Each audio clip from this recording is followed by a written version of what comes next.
मेरा नाम वकार अहमद है और आप मेरा चैनल देख रहे हैं सक्सेस फैक्ट्स।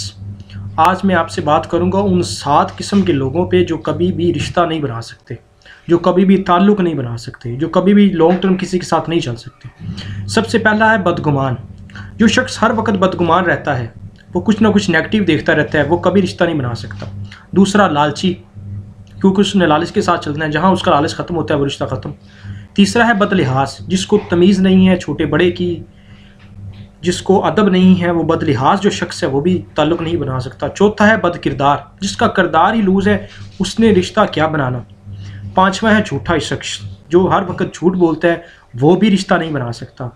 छठा है खुद गर्ज, जिसको सिर्फ गर्ज है, वो गर्ज के साथ चलता है, वो खुद गर्ज, जब उसकी गर्ज ख़त्म हुई तो वो रिश्ता ख़त्म। और सातवां है नाशुक्रा, जो हर वक्त नाशुक्री करता रहता है, जिसकी जो शुक्र अदा नहीं करता, जो नाशुक्रा है, वो भी रिश्ता नहीं बना सकता। बदगुमान, लालची, बदलिहाज, बदकिरदार, झूठा, खुद गर्ज और नाशुक्रा, ये 7 किस्म के लोग हैं जो कभी भी एक रिश्ता बना नहीं सकते। अगर बना लेंगे तो उसको लॉन्ग टर्म में चला नहीं सकते। आपके वक्त का बहुत शुक्रिया।